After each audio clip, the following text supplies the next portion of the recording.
this one is a fun one to unpack because there's so much crammed in these 4 pages.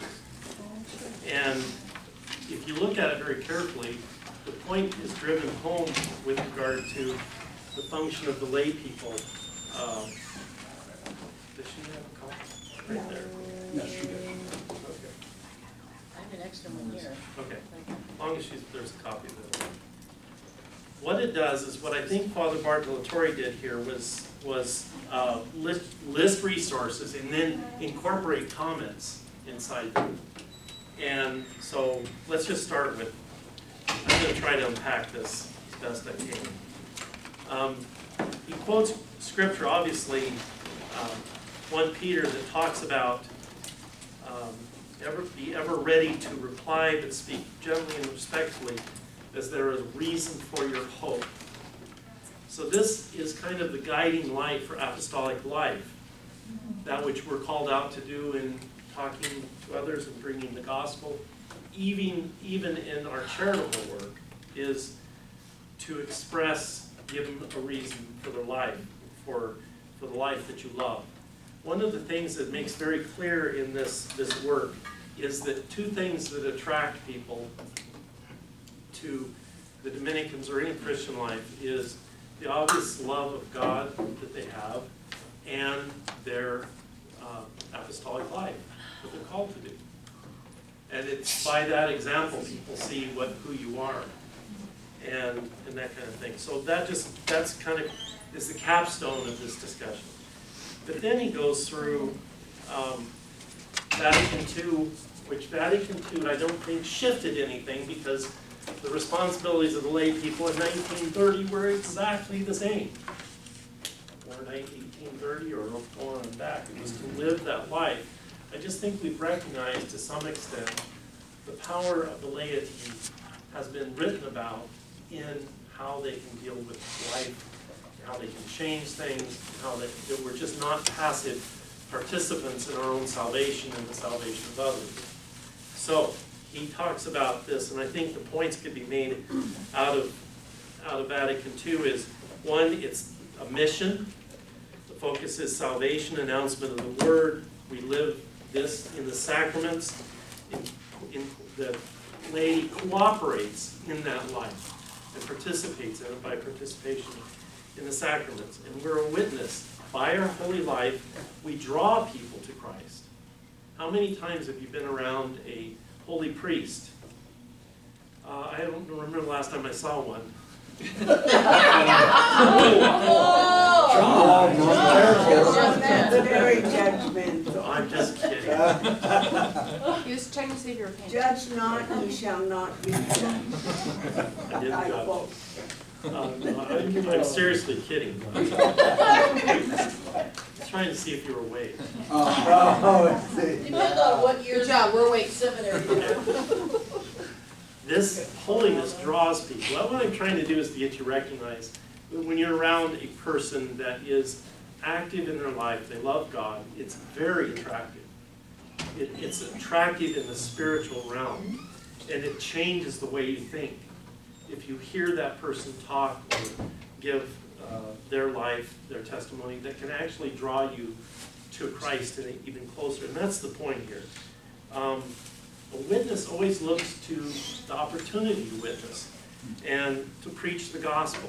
That's the objective of this order, isn't it? The order of preachers. And in this makes it very clear. This is 1963, and we look at today. Oh my gosh, how different it must be, huh? It says in the age. How does it go?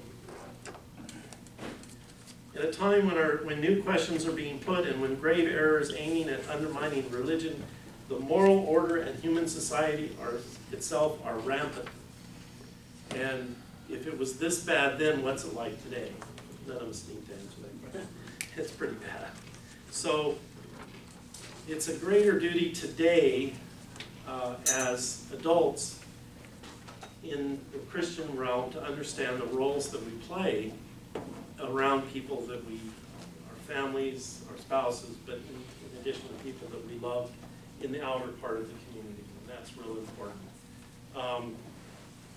So anyway, it gets that And it's something that no one else can do but lay people, and it's a special office.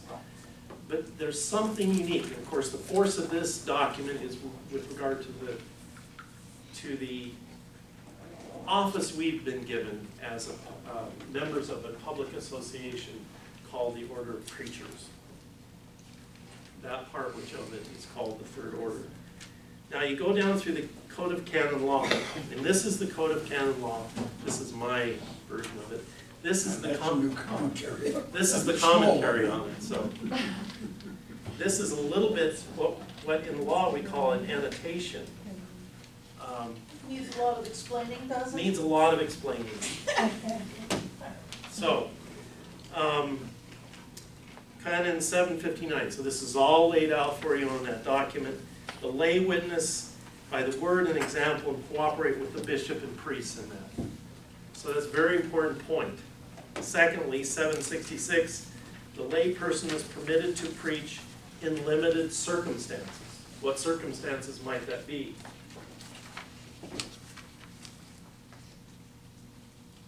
My first thought was when invited. Well, I was thinking of a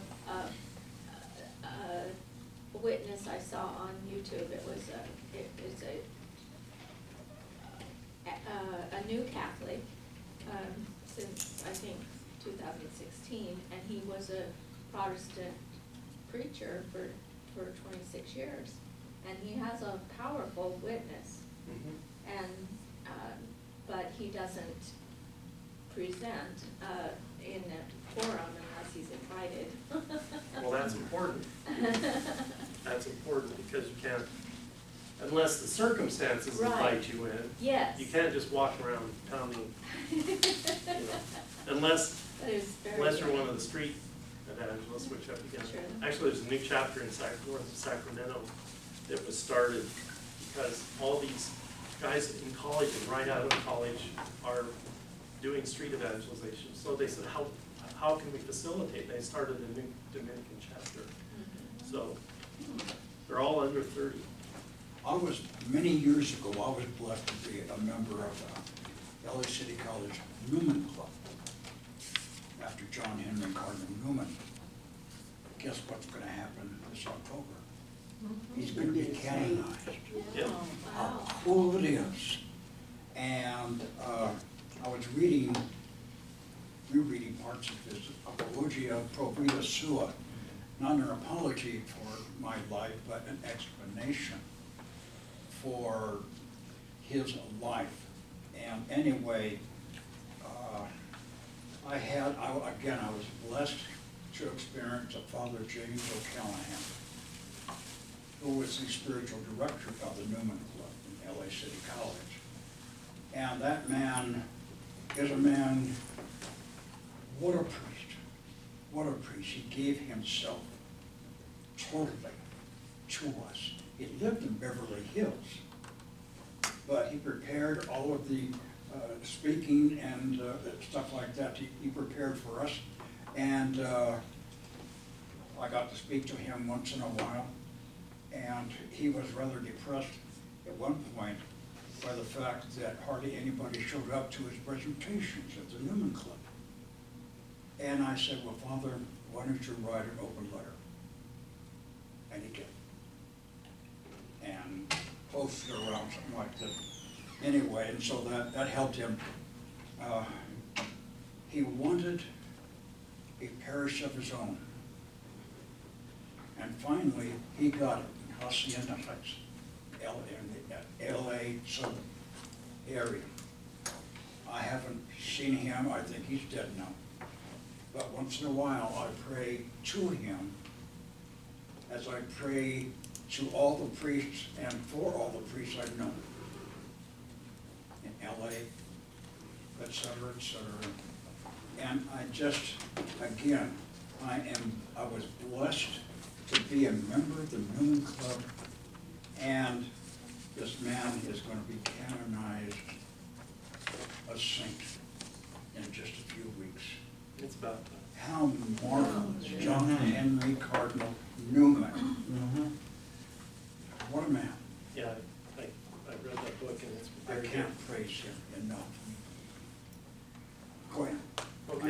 So John, can they preach a gospel at a communion service? Let me put it this way. I don't think so. I did. You have to be a deacon, I think. I don't think what the law is, just don't do it. Yeah. Okay, that's my answer to my question. If I was asked to do it, I would not do it.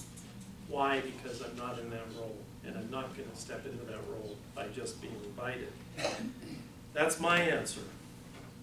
But this does help answer some of those questions in this, but it's important that,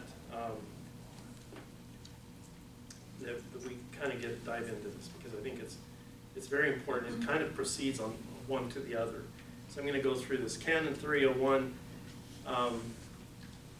the Christian associations of faith will teach in the name of the church and promote Christian worship.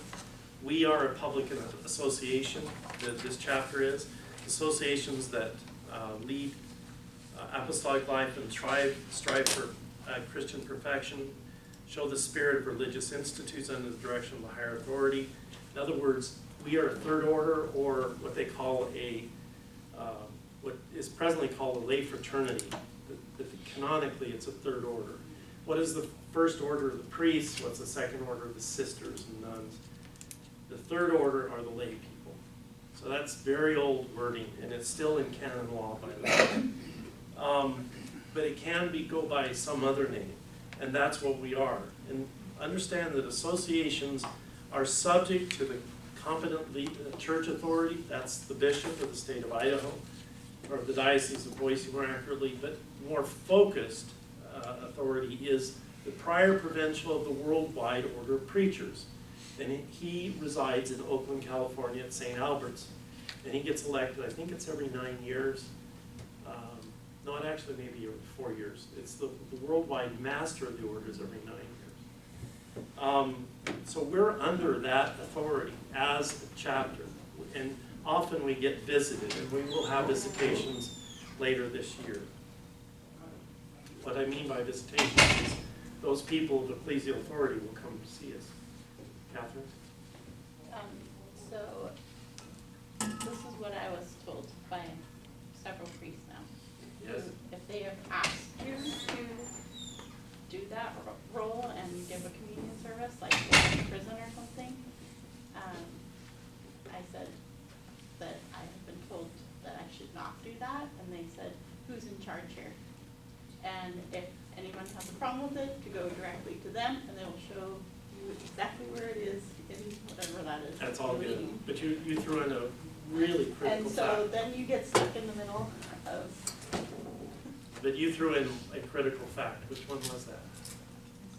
That they're the ones in charge. Where? That they're the ones in charge? Nope. Is that racist? Being in charge doesn't mean you get the freedom to do what you want. The additional critical fact was that you were in a prison ministry. Well, I was also asked to do it in Nazareth. Okay. When there was. Well, I defer to, I'm no judge on that. I'm just telling you what I would do. Like, one was supposed to be there, but ended up not being able to come. See, now I'll be They asked me to next step week in. to participate. I hope that you do get asked. Something like that, it says right there that it has to be according to the description of the Conference of Bishops. They have a guideline. Yeah. They have a guideline, you can look at the USCCB. That goes out so that all the bishops can look at that. These are the general guidelines that they have to follow. What I would say in that particular case is very much like extraordinary versus ordinary ministers of communion. And I would always encourage, if the priest can't do it, to find a deacon to do it. There are a lot of deacons in this diocese, and that's their ordinary role, to do something like a communion service. Yeah. It would be extraordinary for you to do it. But I'm not, if they have the authority to ask you to do it, then I think that's the answer to your question. And so I'm not trying to put you in a box. I'm just saying it's something for me. And I'll report back to you if I get pulled into one. You know what, you can always say that you don't think that you're suitable for that. or you don't think it's appropriate? Because people I were know. But what's interesting is the focus of this is the Where's authority polling? that the lay order has. That's the focus of this discussion. So let's head down that road. Okay. And I can't answer the question when you're pulled into a particular situation. I would ask, but let's look at this. Associations that lead the apostolic, okay, we're a third order.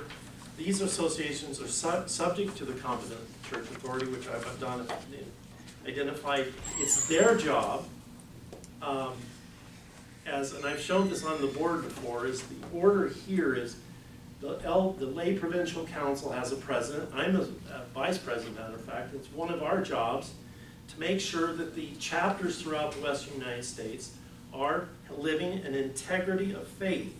So we have the ability to go visit the chapters to make sure they are. It's one of the jobs that we've been involved with. And 2-3 months ago, I visited the Salt Lake City chapter. And part of it is, but more importantly, the prior provincial of our province, the Western Dominican province, Holy Name of Jesus province, for him to participate in those visitations to make sure that we maintain that integrity of faith. Our religious our promoter for the Western province is Father Augustine Highlander. I don't know if any of you know, I know you do, Linda, but he is fantastic, and he's a very vital priest that is not long after being ordained, and we want to get him here. But he's really fantastic. Point is, it's his job when he comes here to make sure we're living within the integrity of faith.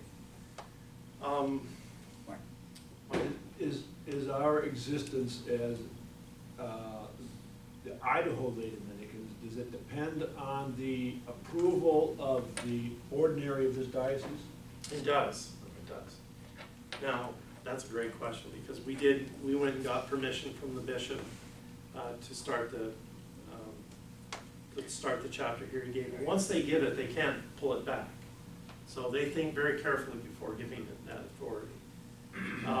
Absent some kind, now, the lay provincial council can pull that back if we're not living that integrity. Right. So, Is David? that affected when we have a change in a bishop? Yes, yeah. So we have to go before each new bishop, right? Yeah. No, No, we don't? there's an old saying in the law that says one king binds the next. Oh, okay, so that, So, that's, It's because we're attached to a pontifical order. yeah.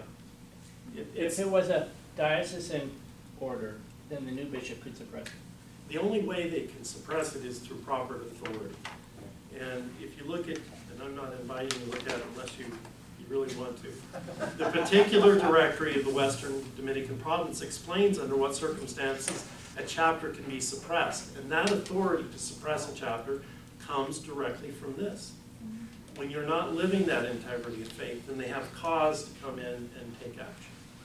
Has it happened recently? No. Has it happened in the past? Yes. It happened in San Francisco back in the 90s. Happened in Green Valley too. Yeah, well, Green Valley has survived. Has come back. Associations are subject to the Holy See and subject to the local bishop. One of the principles of law that is in civil and canon law is that whatever the Pope sets up cannot be torn down by anything less, by any authority less than him. And frankly, the general order of preachers can only be suppressed by the Holy See. Bill? German preparation for a synod absent any papal approval? That's going forward, Well, from what I've read anyway. There are irregularities today in our life.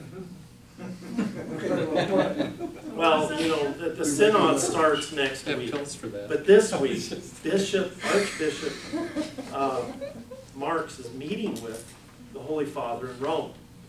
So on one hand, you have him telling, we're not going to do what you tell you, but on the other hand, he's meeting with the Pope about financial affairs of the Holy See. So I don't know. Yeah. I have no another answer to that. question. Catherine?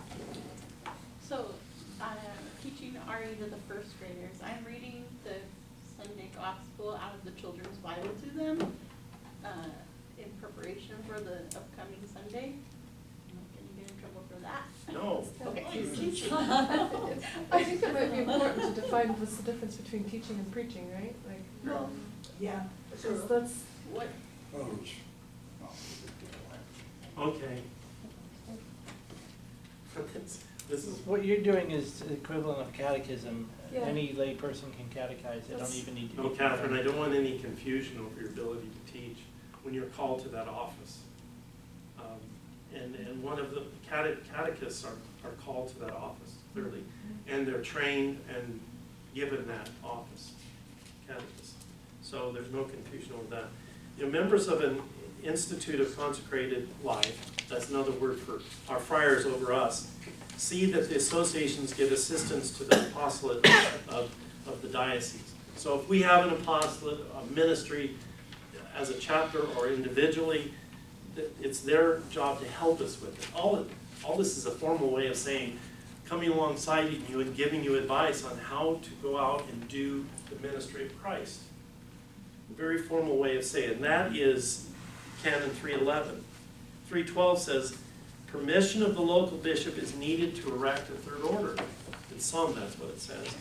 313 says, a public association or a confederated association in the public is a juridic person.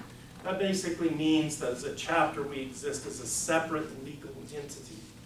Not only are we incorporated by the state of Idaho, that's just something we made a decision to do at one time for various reasons, but we're also a juridic person under canon law. It's a recognizable entity under canon law. That's important. Excuse me, and that's due to having been authorized by the local ordinary? Right. Okay. Well, Or due to being authorized by the province of the Most Holy Name of Jesus? that's it. Okay.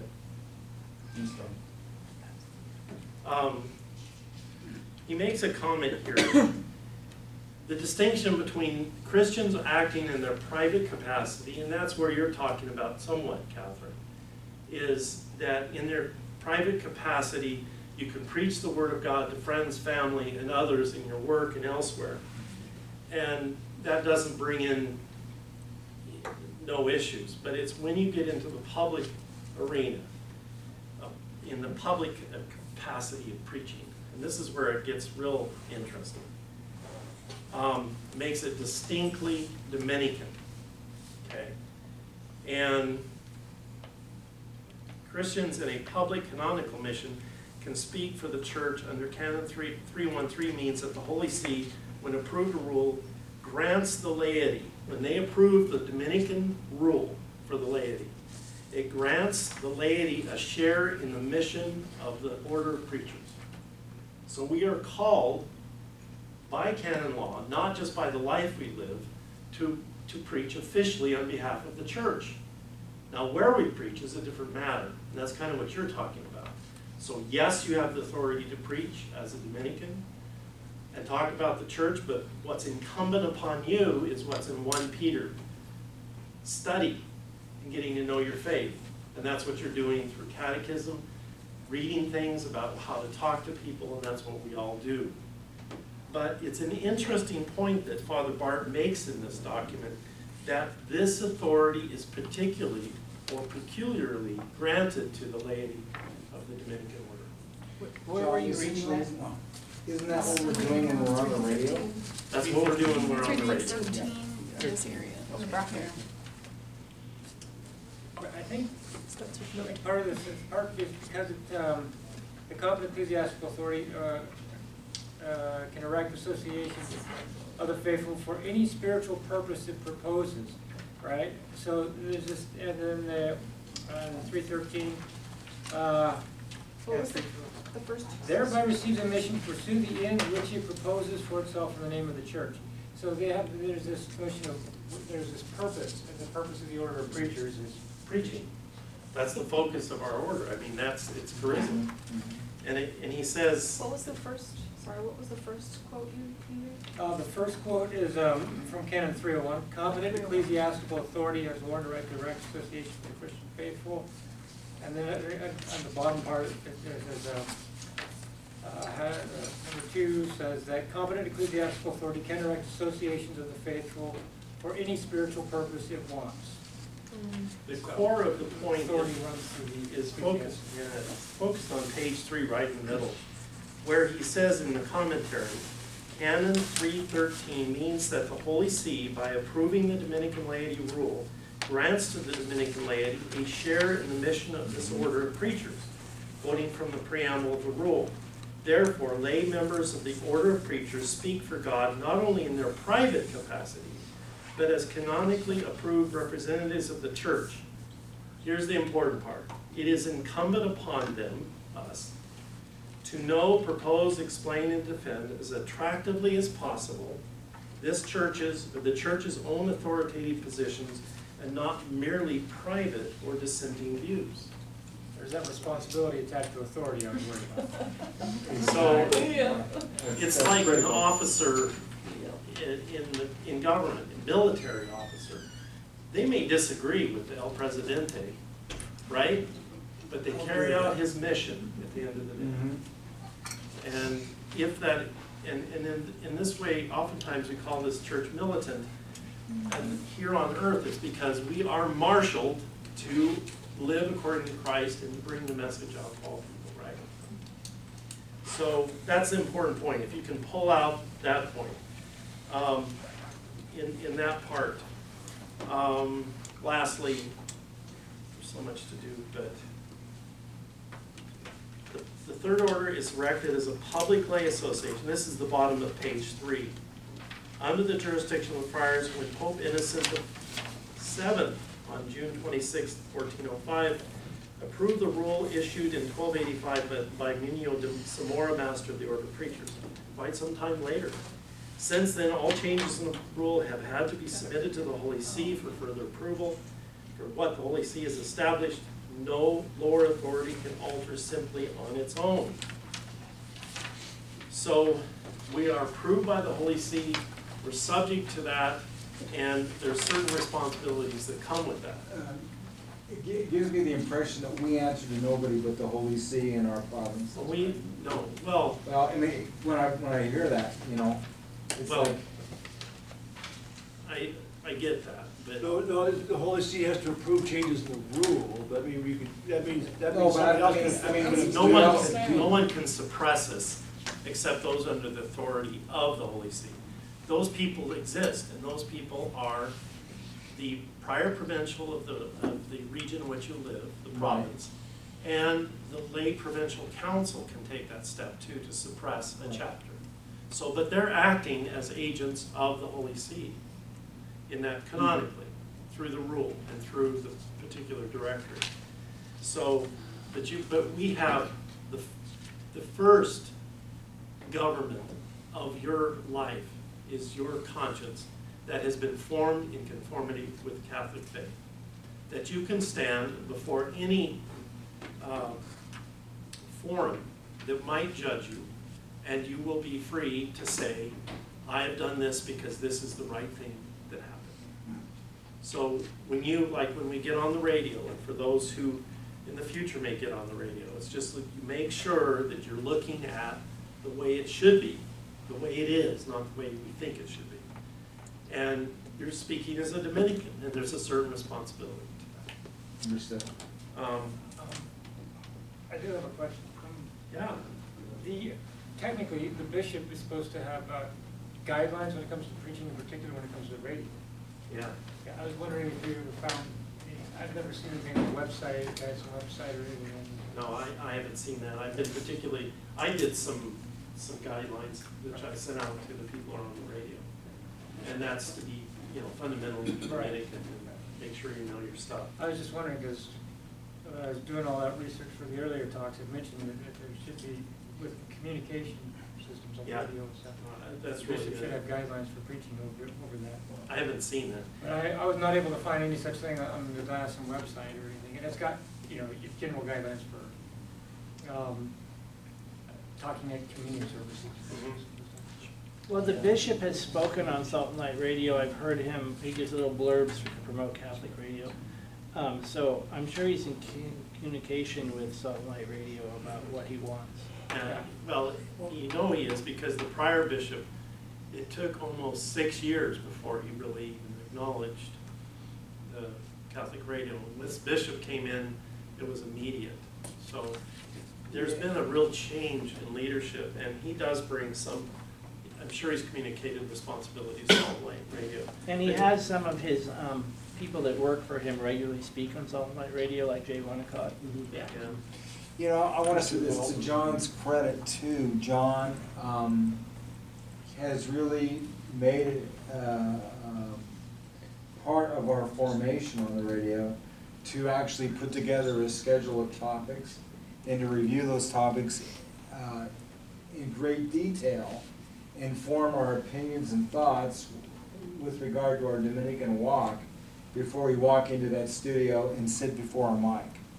So when you hear us on the radio, and you're all welcome on the radio, when you hear us on the radio, know that we have actually sat down, we've looked at the topics we're going to discuss, we've thought about it, we've conversed between each other before we walk into that studio. And we've shared. By the way, anybody who wants to participate in the radio ministry, contact David, and we'll kind of find a way to bring you in. Absolutely.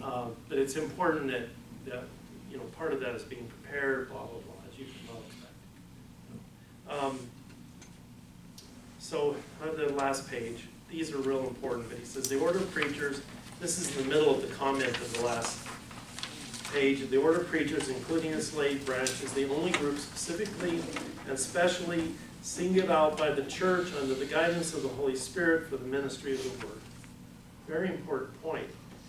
And he says also, though God could have arranged it otherwise, dear chapter members, the Spirit has set up the order of preachers as the principal channel whereby the charism of preaching flows to the church.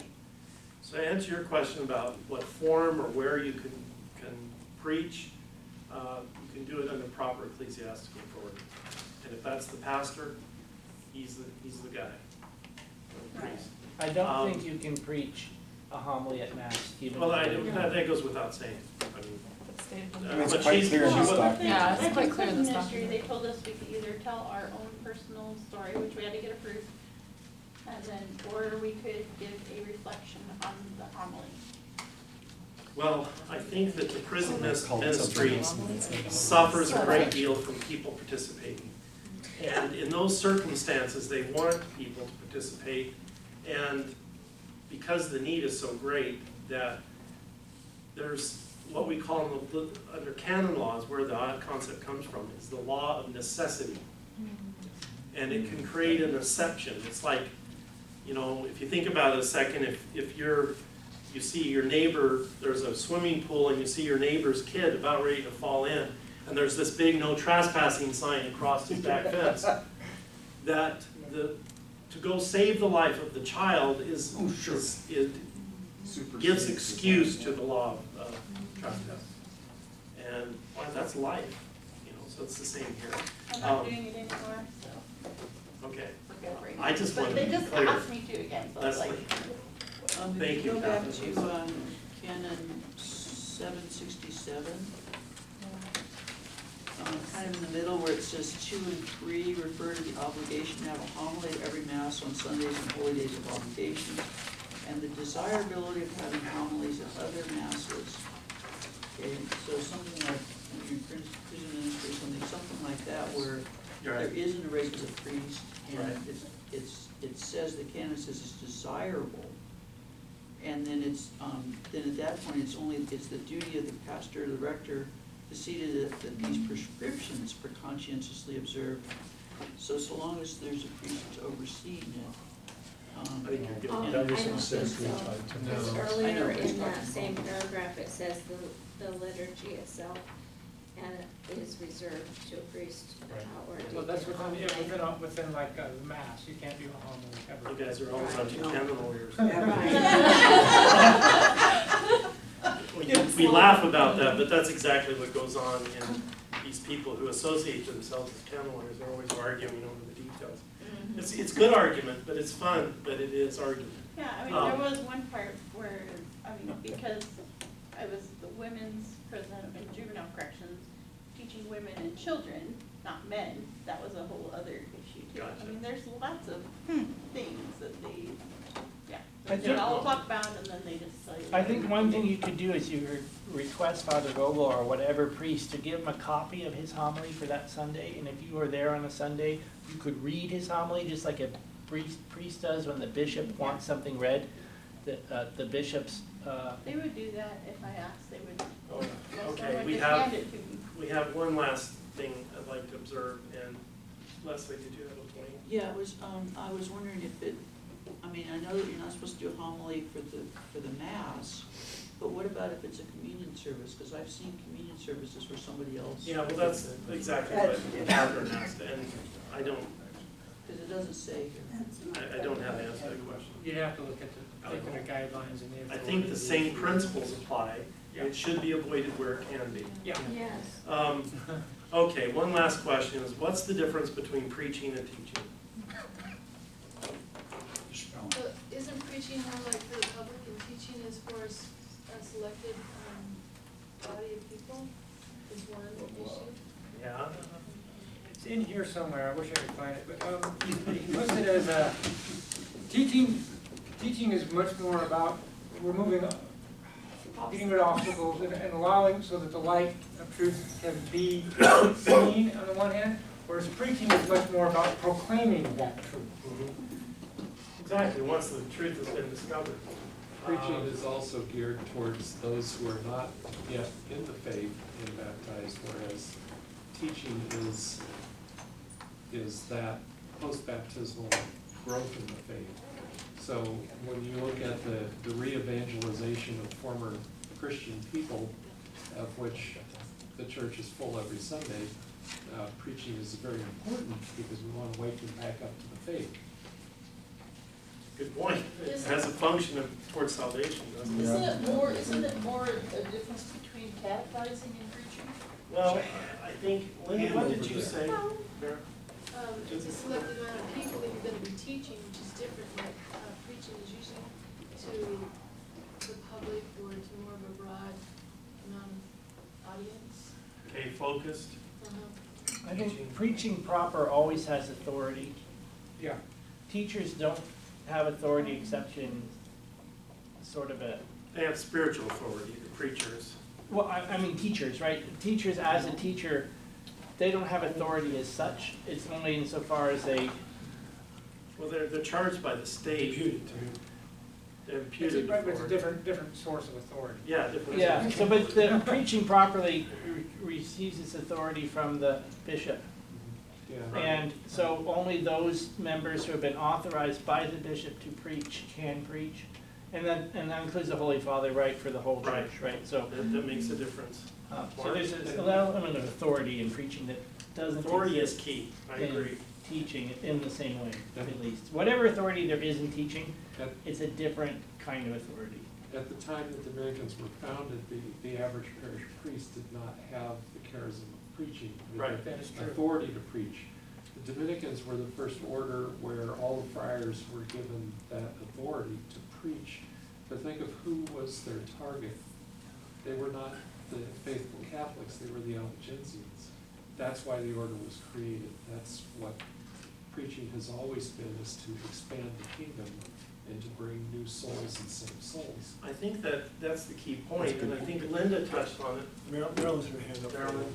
I always see it as teaching is to form your intellect, to get you to think correctly, and hopefully to want you to follow, make you want to follow that.